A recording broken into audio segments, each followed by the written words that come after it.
भगवान जिसे अपनाते हैं तो पहले संसार की दृष्टि में उसकी निंदा करवाते हैं।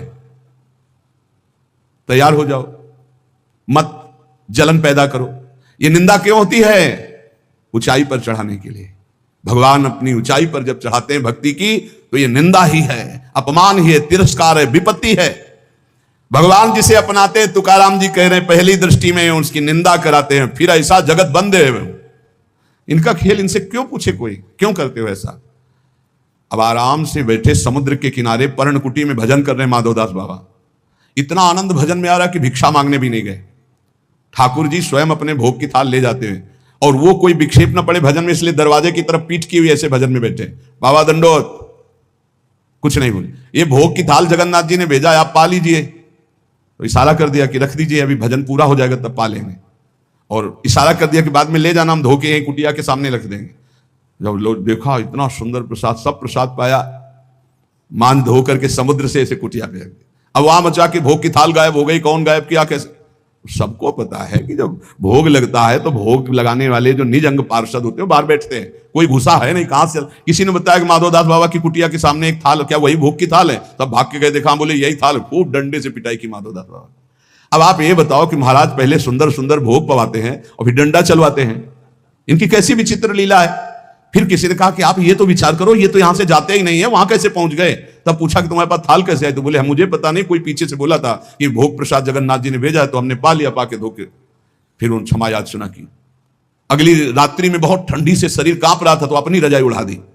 और आप ठंडी में ऐसे, जब पार्षदों ने सुबह मंगला में देखा तो ठाकुर जी की रजाई गायब, तो पता चला माधवदास बाबा उड़े। तब सबको पता चला कि वो तो सिद्ध महापुरुष स्वयं ठाकुर जी ने पहुंचाई भोग की थाल। तो ये काहे को करते रहते? इनकी मौज, इनके खेल है, इनके खेल है, उनके जन है, उनके। अब प्रेमी जन इस बात को समझ पाएंगे, संसारिक आदमी कैसे समझ पाए? ये क्या खेल है? पहले माल चलाते फिर डंडा पड़वा, तो इनका खेल है। अब अगर तैयार हो इस खेल में तो फिर आओ हरि चरणारविंद की तरफ। तुकाराम जी कहते हैं, ये जिसे अपनाते हैं तो वंदे होने पर भी संसार निंदे, उनकी निंदा करता है और पीछे जगत बंद बनाते हैं। इसलिए कसौटी पर कसने के लिए तैयार हो।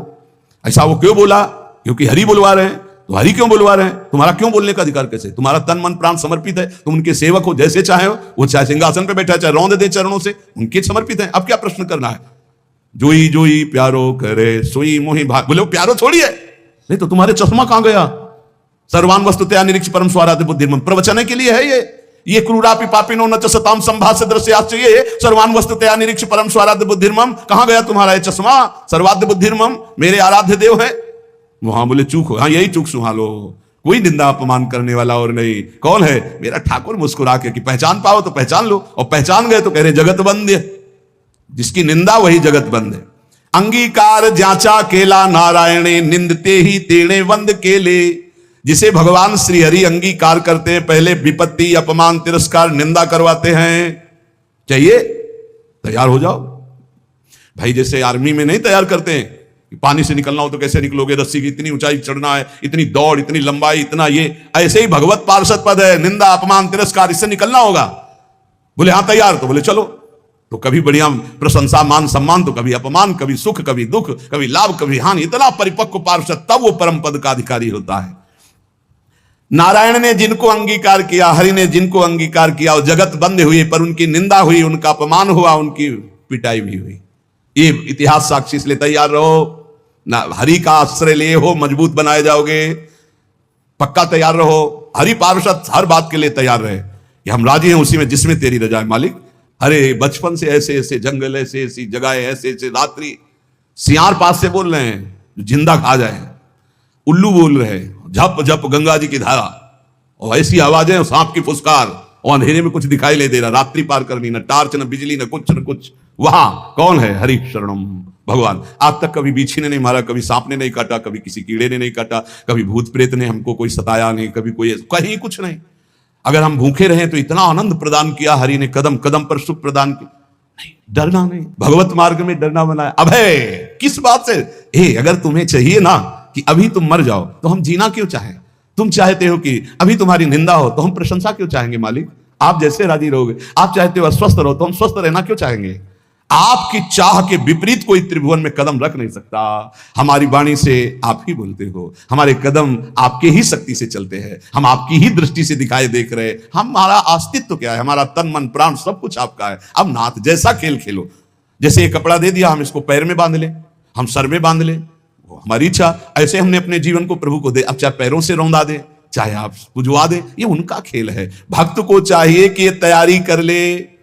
तुकाराम जी कहते हैं, अजामिल में कौन सा गुण रह गया था पर भगवत प्राप्ति हुई। भिलनी कौन सी कुलवान और विद्वान थी पर भगवान का दुलार प्राप्त हुआ, साक्षात्कार हुआ। चाहे जितना ब्रह्म हत्यारा राशि राशि के पाप हो, मेरे हरि की शरण में आ जाए तो महर्षि बन जाएगा, ब्रह्म ऋषि बन जाएगा। इसका उदाहरण वो देते हुए कहते हैं, भगवान जिसको अंगीकार कर लिए वही जगत में वंदनीय है, वही प्रमाणित है। भगवत भक्ति के बिना जीना भी जीना क्या। इसलिए कुल का, जाति का, वर्ण का, रूप का, विद्या का, तपस्या का कोई न कोई अहंकार रहता है। इन अहंकारों का मर्दन करके भगवान निर्मल बना देते हैं। काहे को चिंता करते हो, चिंतन करो हरि का। कोई भय, कोई शोक, कोई चिंता उसको स्पर्श करती है जो हरि विमुख है, हरि शरणागत को। हम राजी हैं जब उसी में जिसमें तेरी रजा है, तो हमें परेशानी किस बात की है। हम मरने के लिए राजी है, मिटने के लिए राजी। मेरा अस्तित्व क्या है आपके सिवा, मेरा अस्तित्व क्या है। इसलिए बहुत सावधानी पूर्वक अजामिल, शबरी, गीद, कितने ऐसे उदाहरण भगवान ने कहां कहां से इनको उत्तम पदवी प्रदान की, परम पद प्रदान किया। तुझ करिताम ना वे ऐसे का ही नहीं। तुम नहीं करना चाहते और कोई कर दे, ऐसा पैदा नहीं हुआ। और तुम करना चाहते हो, कोई रोक दे, ऐसा कोई पैदा नहीं हुआ। फिर काहे को परेशान। वो क्या है, दाना खाक में मिलकर गुले गुलजार होता। मिटा दे अपनी हस्ती को मुर्तबा, चाहे दाना खाक में मिलकर गुले गुलजार होता है। एक मस्ती अगर प्राप्त कर ली तो हरि शरणम हरि शरणम हरि। ये केवल प्रवचन का विषय थोड़ी। जो भगवान की शरण में हिम्मत नहीं कि बाल बाका कर ले और मेरे मालिक की इच्छा है तो सभा में गड़ासे से कटवा दिया। क्यों? क्योंकि अंतिम निर्णय है, भगवान का अंतिम निर्णय है। देखो पूज्य पाद लिया होगा, देखो श्री मग्नानंद सरस्वती जी, अंतिम निर्णय है।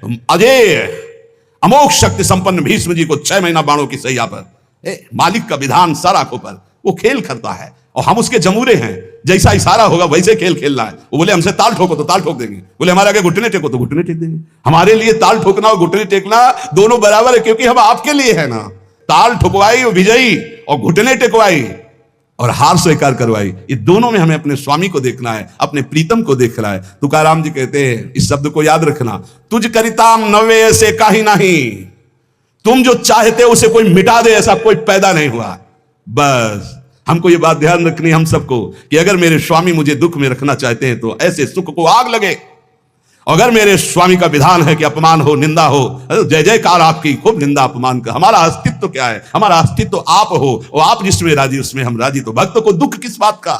दुख की सत्ता उनके लिए है जो प्रभु से विमुख है, जो प्रभु से अलग है। इसलिए सदैव प्रभु से चित्त जोड़े रहो, निरंतर नाम जप करो, गुरु कृपा का आश्रय लेकर भव समुद्र से पार हो जाओ। शेष चर्चा आगे। श्री राधा वल्लभ लाल की।